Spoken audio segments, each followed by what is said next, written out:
Welcome to Walking Through Acts. This is installment number 38, and the location in the book of Acts where the reading will continue is chapter 25.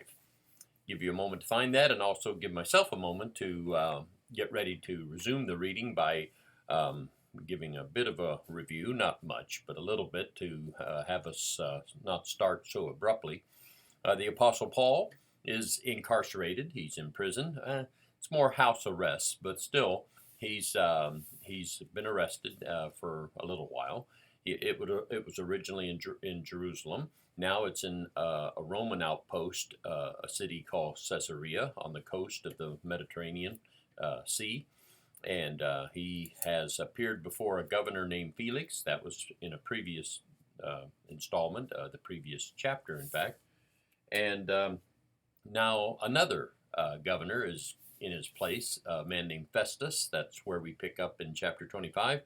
Paul is turning, or I say he's turning, it's turning into a years of imprisonment, not just days or weeks. Okay, I think that's all I will say to set it up. Let's get right back to it. This is chapter 25, verse 1. Now when Festus had come to the province, after 3 days he went up from Caesarea to Jerusalem. Then the high priest and the chief men of the Jews informed him against Paul, and they petitioned him, asking a favor against him, that he would summon him to Jerusalem while they lay in ambush along the road to kill him. But Festus answered that Paul should be kept at Caesarea, and that he himself was going there shortly. Therefore, he said, "Let those who have authority among you go down with me and accuse this man, to see if there is any fault in him." And when he had remained among them more than 10 days, he went down to Caesarea. And the next day, sitting on the judgment seat, he commanded Paul to be brought. When he had come, the Jews who had come down with or from Jerusalem stood about and laid many serious complaints against Paul, which they could not prove. While he answered for himself, "Neither against the law of the Jews, nor against the temple, nor against Caesar have I offended in anything at all."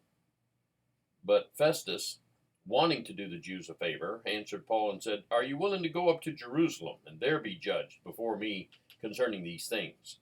So Paul said, "I stand at Caesar's judgment seat, where I ought to be judged. To the Jews I've done no wrong, as you very well know. For if I am an offender, or have committed anything deserving of death, I do not object to dying. But if there's nothing in these things of which these men accuse me, no one can deliver me to them. I appeal to Caesar." Then Festus, when he had conferred with the council, answered, "You've appealed to Caesar? To Caesar you will go." Let me start at the last and work back a little bit. Paul knows that he's, well, I won't say stuck. I started to say stuck. He's stuck in prison, of course, or in incarceration, but he's not stuck having to basically just hope that mercifully something will be done for him that he has no control over whatsoever. He has possession of citizenship, Roman citizenship, which had privileges.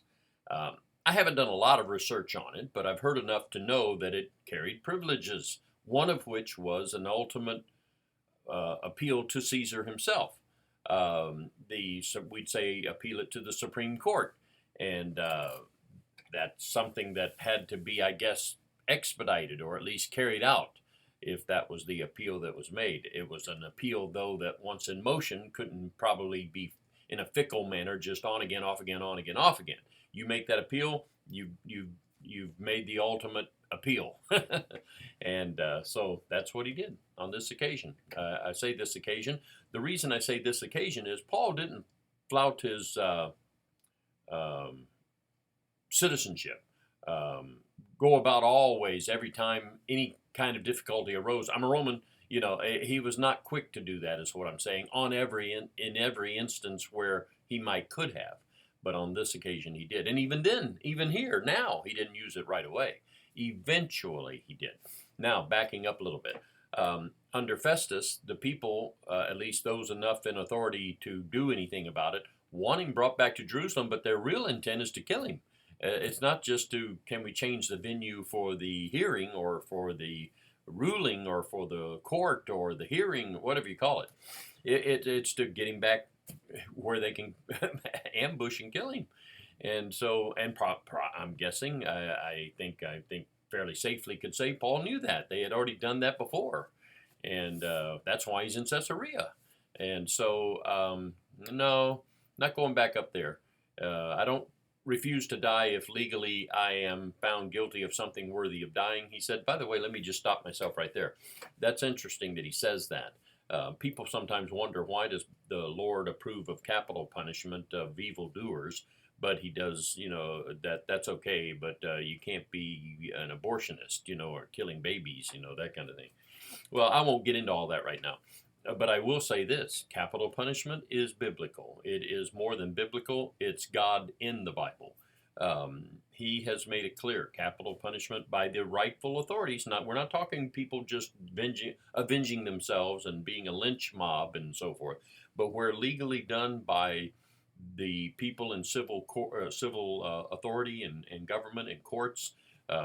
Paul here he does say that if I'm found legally responsible for wrongdoing that's deserving of death, I'm not saying you can't put me to death. That's due me, you might say.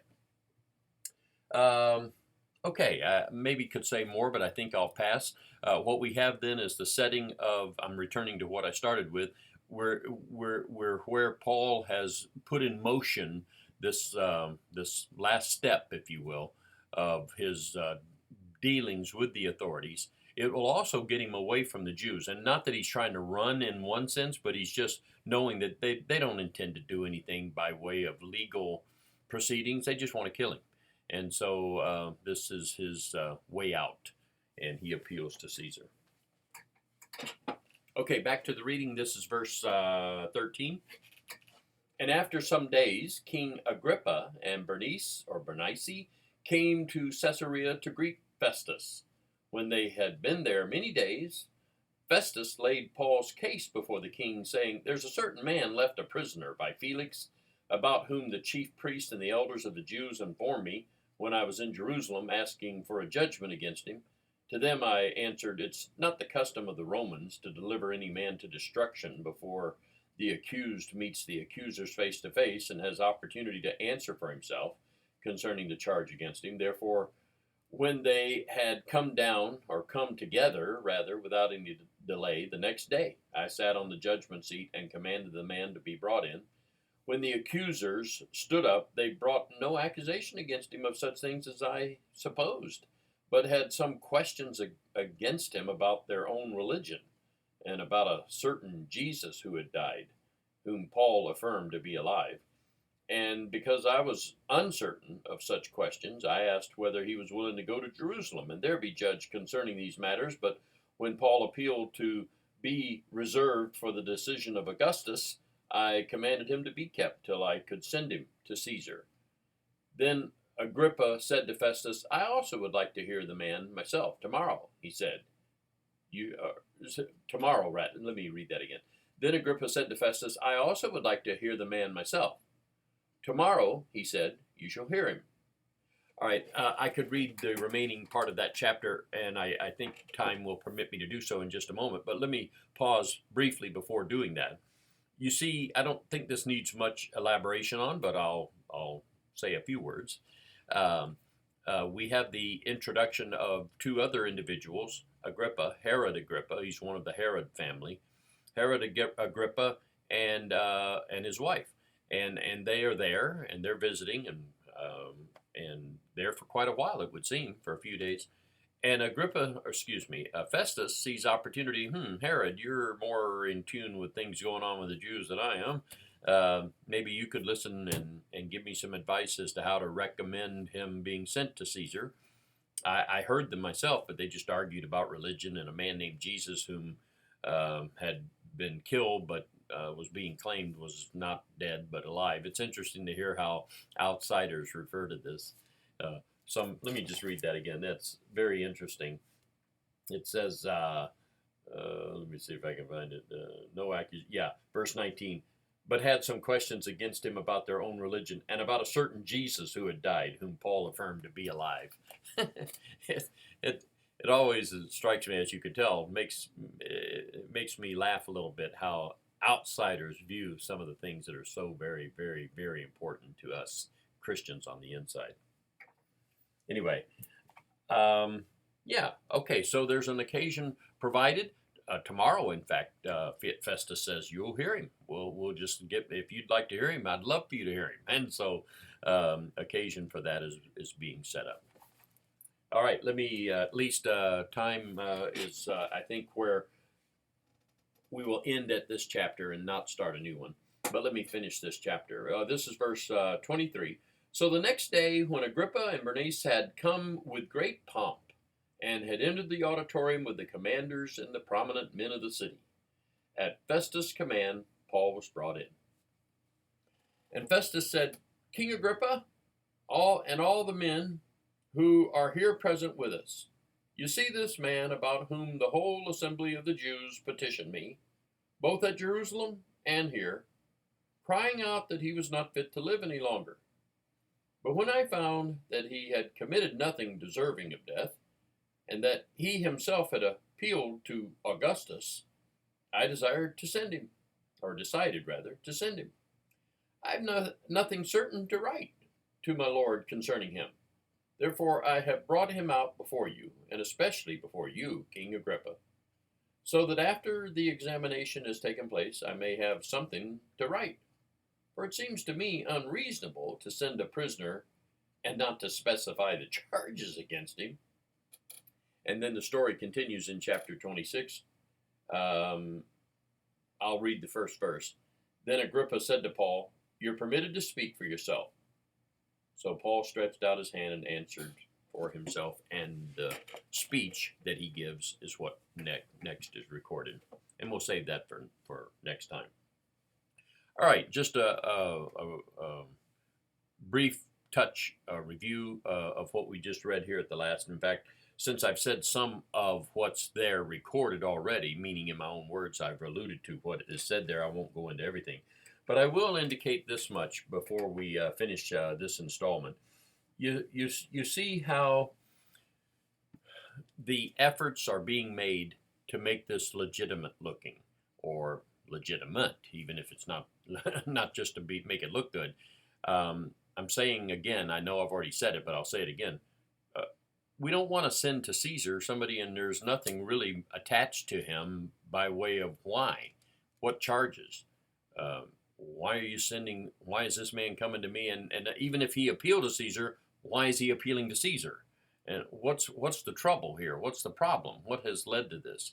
And so it's the hearing, hopefully presenting something that they can then pin on him and say he's being sent for this reason. We'll see how successful that is, maybe as we go along, but for now, that's where we're at. All right, so we'll stop there then. Chapter 26 next time, God willing, of course.